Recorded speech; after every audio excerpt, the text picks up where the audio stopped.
Hello and welcome to the Commander's Quarters, your Magic the Gathering source that helps you command your budget. This show and episodes like this one are possible thanks to viewers like you. If you're looking for an easy way to help support this show, make sure that you like, share, and subscribe. Also, hit that bell notification icon so you don't miss any new episodes. You can also go check out our playmats and other merchandise at thecommandersquarters.com. We also have a ton of brand new t-shirt designs in stock, so make sure you check out those as well. Another easy way to support this show is with our TCG Player affiliate links. So whether you're buying a deck or individual cards, you can use this general link right here or one in the description. And the final way that you can support this show is by supporting us directly by becoming a patron. There are many benefits to being a patron, and I truly couldn't do this without all of their support. Hey everyone, Mitch coming in from the Commander's Quarters studio. Welcome to the show. So today's episode comes to you courtesy of Scott, who's been supporting this channel as a Golden Pig tier patron. I truly couldn't do this without the support from amazing patrons like Scott, so again, Scott, thank you so much. And actually, for today's episode, Scott's gonna handle the intro for me. Hey Mitch, this is Scott from South Carolina. For my deck tech, I would like to see you build around Ramos Dragon Engine, focusing on land ramp, culminating with a Maze's End victory. Absolutely. So we've got Ramos Dragon Engine with a Maze's End win. First up, let's tackle Ramos, a 4/4 dragon with flying that costs 6. It has, whenever you cast a spell, put a ++1 counter on Ramos Dragon Engine for each of that spell's colors. And by removing 5 of those counters from Ramos, you add double WUBRG to your mana pool. So Ramos is a fantastic 5-color commander that absolutely loves multicolored spells. The more colors a spell is, the more counters we got on Ramos, and yeah, we can utilize those counters to, well, bash opponents in the face if we really want to, or we can utilize 5 of them at a time to add double WUBRG to our mana pool. And of course, with this build looking to win with Maze's End, we can utilize all of that lovely mana to get more and more lands into play, specifically gates, so that we can win with Maze's End. Now, on these budget builds, every single card in the deck outside the commander is going to be less than $1, except on this one, there is going to be one other exception. That being said, just as a reminder, the deck list is in the description below.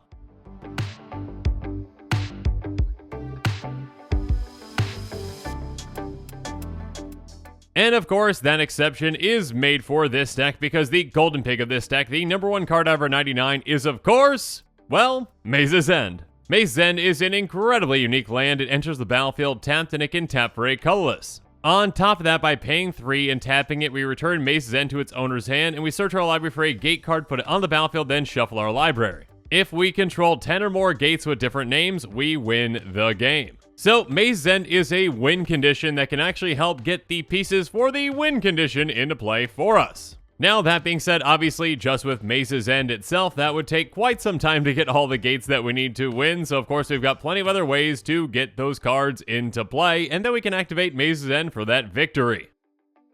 Now, when it comes to gates in Magic, currently there are 11, and of course we are going to be running every single one of them. There is one for each guild, so Selesny, Rakdos, Orzhov, Azorius, Dimir, Simic, Golgari, Gruul, Izzet, Boros, and then Gateway Plaza is, one that is outside the guilds, and it acts a bit differently. Whereas all of the guild gates enter the battlefield tapped and tap for one of their 2 colors, Gateway Plaza enters the battlefield tapped, and unless you pay 1, you sacrifice it, and it can tap for 1 mana of any color. Though we do actually have to pay to actually keep this in play and not sacrifice it, it definitely can help us with mana fixing. Regardless, we don't care what combination of gates we get into play, we just want 10 into play for that Maze's End activation and the victory.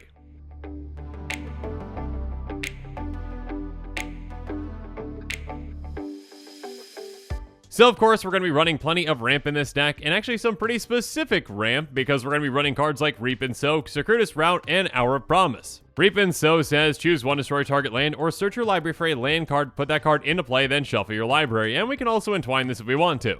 Now, keep in mind, many ramp spells out there do specify basic land. This one does not, and that is key. Because obviously those gates are not basic, and yeah, this can go get us whichever one we want. But of course, there are more efficient ramp spells out there as well, like Circuitous Route, which is fantastic in this deck. It says search your library for up to 2 basic land cards and or gate cards and put them on the battlefield tap, then shuffle your library. So yeah, for 4 mana, we ramp by 2, and again, 2 of those are going to be gates, so that can really get us going. Speaking of which, our promise costs 1 more, and it's also going to get us any 2 lands we want into play tapped. It also says something about deserts, but this is not a deck that revolves around deserts, it revolves around gates, so yes, go get your gates. Next up, technically not a ramp spell, but technically it also is a ramp spell, let's talk about Bring to Light. It has Converge. Search your library for a creature, instant, or sorcery card with converted mana cost less than or equal to the number of colors of mana spent to cast Bring to Light. Exile that card, then shuffle your library. You may cast that card without paying its mana cost. Now, of course, in a 5-color deck, if we're able to utilize all 5 colors for this, we can go get anything, that's a creature, instant, or sorcery with converted mana cost 5 or less. So, yeah, if there's a specific creature that we need, and we'll talk about some great ones here in a bit, great! But, at the very least, if we at least put 4 different kinds of mana into this, go get Circuitous Route and go get 2 gates with this.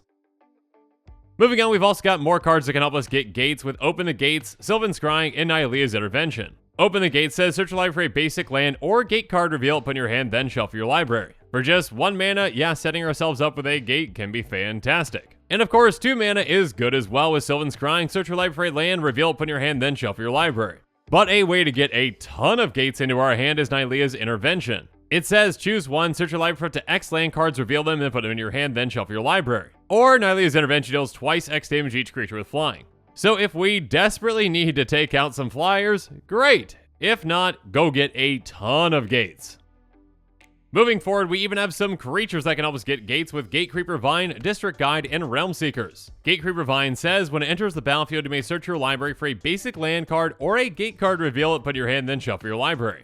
And then District Guide does the exact same thing. Now, Realm Seekers, on the other hand, can end up getting us a ton of gates. It's a 0/0 Elf Scout, but when it enters the battlefield, it's going to enter with X+++ counters on it, where X is the total number of cards in all players' hands. So this thing can just be absolutely massive. I mean, even just say that, each player only has 4 cards in hand, and with 4 players, that is, 16 cards? So 16 counters on this?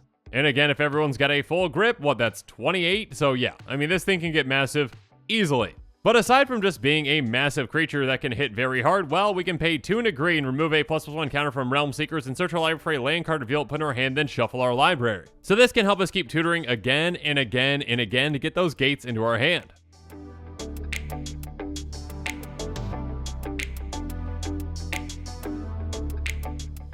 And we also have some ways to get those lands into play even quicker. Again, obviously we can play our land for the turn, but we can also utilize cards like Krosan Wayfarer and Arboreal Grazer to speed things up. By sacrificing Krosan Wayfarer, we can put a land card from our hand into play. And then Arboreal Grazer has, when it enters the battlefield, it may put a land card from your hand onto the battlefield tapped. Yeah, for just 1 mana each, these can be fantastic ways to not only ramp us, but also obviously to get closer to our goal of 10 gates. Speaking of which, we also have some fantastic creatures that can help us with our goal as well, with Skyshroud Ranger, Llanowar Scout, and Scaled Herbalist. Each of these essentially do the exact same thing. They can tap to put a land card from our hand onto the battlefield, though Skyshroud Ranger is limited to just activating this at sorcery speed. That being said, obviously these are fantastic repeatable ways to get more and more lands into play, and yeah, this not only ramps us, but also again, more and more gates is never a bad thing. Moving on, we've also got some more creatures that can help us with Zamone, Gretchen, and Mina and Den Wildborn. Zamone Quandrix Prodigy is a 1/2 human wizard that has pay 1, tap, you may put a land card from your hand onto the battlefield tapped. And if we really want to, we can pay 4 to tap to draw a card. If we control 8 or more lands, we draw 2 cards instead. But yeah, getting that land into play is what we really want this for. Moving on, Gretchen Titchwillow has pay 2 green/blue, draw a card, you may put a land card from your hand onto the battlefield. So yeah, this is a fantastic repeatable effect that we can dump a ton of mana into to draw cards and just dump a ton of gates into play. Next up, Mina and Den have you may play an additional land on each of your turns. This is a fantastic, essentially free effect when they stay in play, just to get an extra land into play every single turn, and yeah, that helps us get to our goal much quicker. But of course, one way to absolutely just dump a ton of lands into play is with Jadzi, or okay, should I say the back of the card with Journey to the Oracle. Journey to the Oracle is a sorcery for 2 green that says you may put any number of land cards from your hand onto the battlefield. Then if you control 8 or more lands, you may discard a card. If you do, return Journey to the Oracle to its owner's hand. So yeah, this can just help us dump a ton of lands into play. And again, if we've been able to tutor for a couple of our gates, getting more and more into play can really help us speed things up.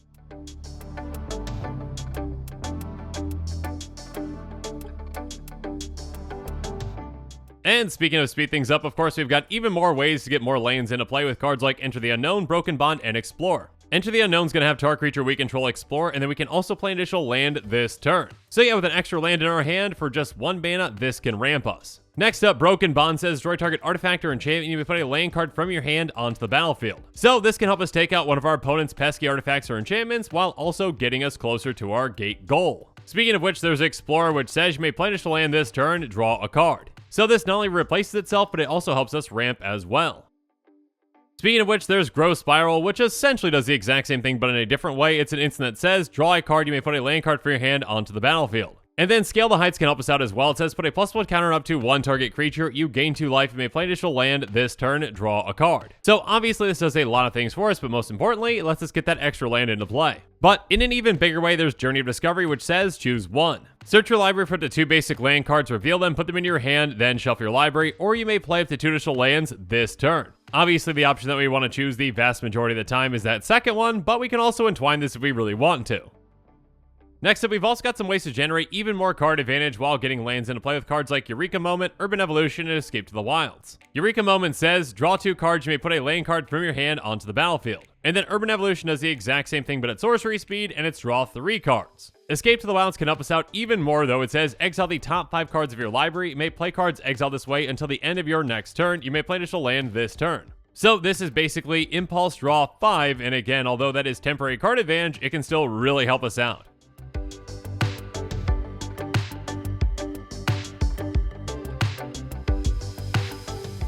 But of course, we're not done with additional lands just yet, because we also have things like Druid Class, Rites of Flourishing, and Gearport Orrery. Druid Class says, whenever a land enters the battlefield on your control, you gain 1 life, which is nice, but if we get this to level 2 by paying 2 and a green, it says you may play additional land on each of your turns, which, yeah, that's what we really care about. Moving on, Rites of Flourishing is an enchantment that says, at the beginning of each player's draw step, that player draws an initial card. And each player may play an additional land on each of their turns. So, though this is going to help other players, it can really help us by helping us speed up our goal. Speaking of which, there's Gearport Orrery, which is somewhat similar. It says, each player may play an additional land on each of their turns. At the beginning of each player's upkeep, if that player has no cards in hand, that player draws 3 cards. Again, although this will help opponents, that is a price that we are willing to pay to work towards that Maze's End victory.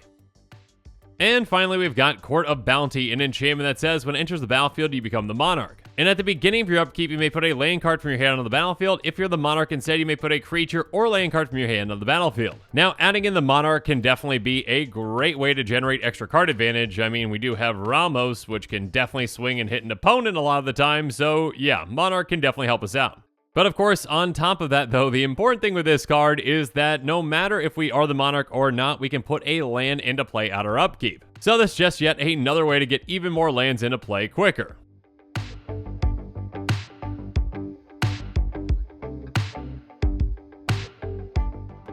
Speaking of which, we actually can utilize Maze's End itself to try to help with this as well, with things like Voyaging Satyr, Cura's Follower, and Vizier of Tumbling Sands. Voyaging Satyr can tap to untap target land, and then Cura's Follower and Vizier of Tumbling Sands can tap to untap another target permanent. Again, keep in mind that Maze's End does come into play tapped, so when we actually get it into play, we can untap it immediately with one of these to be able to activate it right away to go get a gate. So this can just be a way to speed things up with Maze's End itself once we get that into play.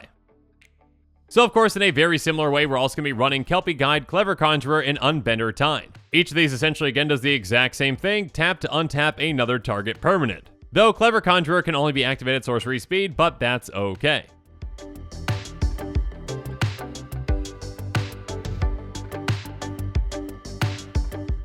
Moving on, let's talk about some more ways to generate some card advantage with this deck with cards like Guild Summit, Whirlwind of Thought, and Emergency Powers. Guild Summit has, when it enters the battlefield, you may tap any number of untapped gates you control, draw a card for each gate, tap this way. And whenever a gate enters the battlefield under your control, draw a card. So yeah, obviously in a deck that is looking to get gates out, this can draw us a ton of cards when it just comes into play, and also draw us even more cards throughout the game when we get more gates into play.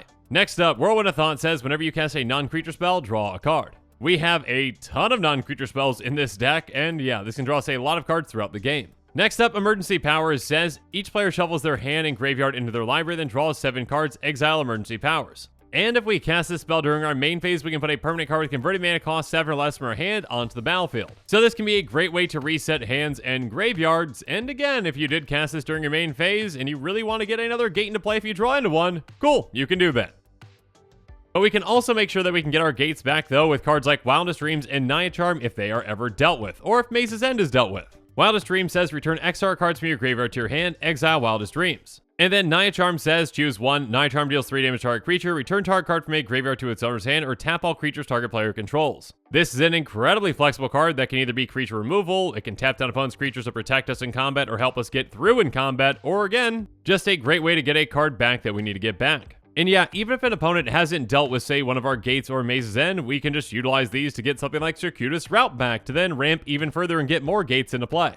Also, keep in mind that a charm like this one is fantastic with Ramos, because again, the more colors a spell is, the more counters we get on Ramos. And yeah, it's probably something I should have pointed out earlier about our multicolored spells, but moving forward I will.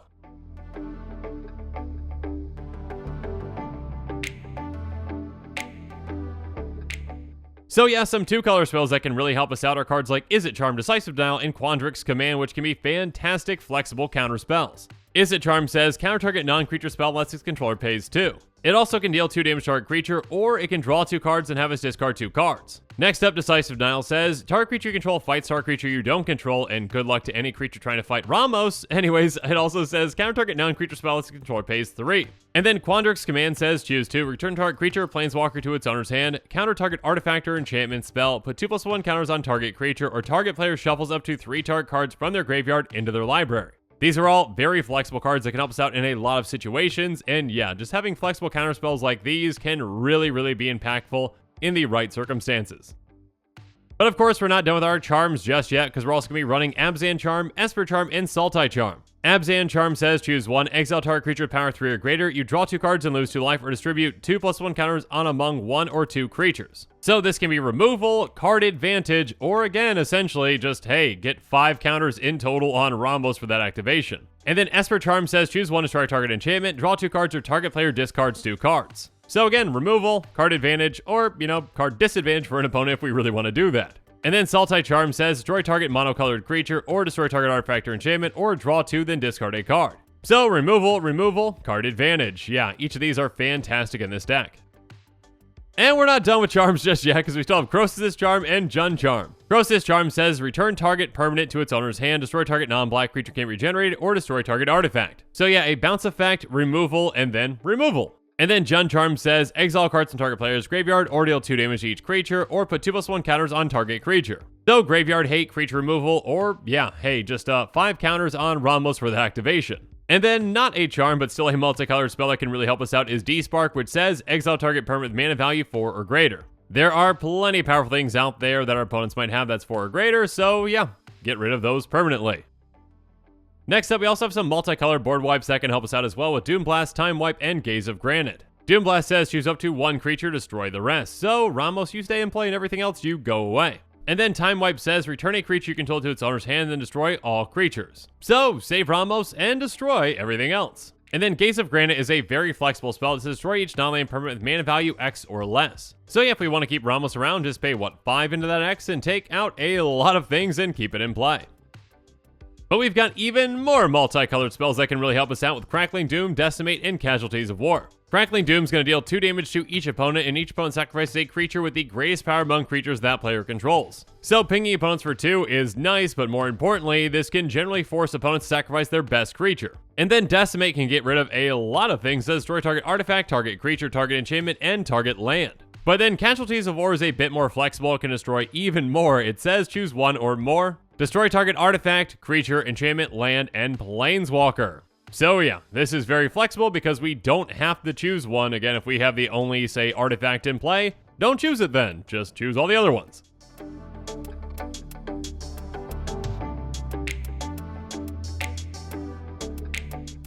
Now, really quick, I am recording this episode, and it's going to be coming out before Streets of New Capenna is actually released. And in that set, of course, we got some new charms and some other fantastic cards that could be great with Ramos. I mean, I'm just going to highlight a few right here. Riveteer's Charm, Broker's Charm, Maestro's Charm, they're great. Now, since this set has not come out, these cards are still available just for pre-order, and they're not going to be shipped right away, so I did not include them in this list. And that being said, too, their prices are kind of up in the air right now as well. From what I've seen so far, it appears that these charms are less than $1, so yeah, they can be great additions to your deck when the set is actually released and you can get the cards. So I just want to make sure that I point these out, even though this episode is going to be coming out before the actual set release. Ramos absolutely loves charms, so yeah, make sure you're considering them. But now that I've gone through all of the non-land cards in this deck and mentioned these charms, let's jump into the price.